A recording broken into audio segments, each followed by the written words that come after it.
Bir жыл ичинде эмгек акы 32%га жогорулап, май айынын жыйынтыгы боюнча орточо майана 31.300 сомду түздү. Бул маалымат Улуттук статкомдун биринчи жарым жылдык боюнча берилген кезектеги маалымат жыйынында айтылды.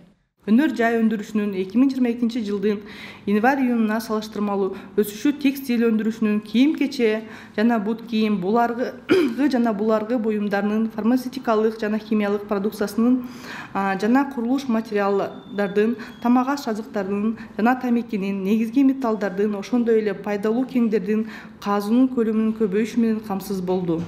Муну менен бирге негизги металлдардын жана мунай заттардын өндүрүүдө төмөндөө белгиленди.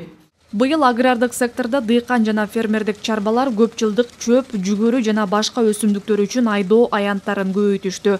Ал арада алар кылкандуу дан эгиндеринин айдоо аянтын кыскартууну чечишти. Айыл чарба өсүмдүктөрүнүн айдоо аянттарынын түзүмү боюнча дан өсүмдүктөрдүн үлүшү 47,5%ды түзөт. Алардын аянты 580.000 гектарды түзүп, өткөн жылга салыштырмалуу 7.000 гектарга көбөйгөн.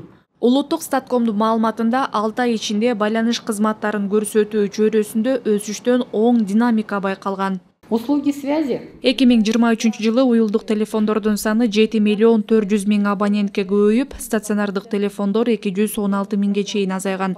Ошентип кызмат көрсөтүүлөрдүн көлөмү көбөйдү. Биринчи жарым жылдыкта өткөн жылдын декабрына салыштырмалуу керектөө бааларынын жана тарифтердин өсүшү жалпысынан өлкө боюнча 5%дан ашып, ЯЭП өлкөлөрү менен тышкы жана өз ара сооданын көлөмү 3%га төмөндөдү. Айжамал Олжобай кызы, Үсөн Көлбаев, Руслан Сабатаров, Ала Тоо 24.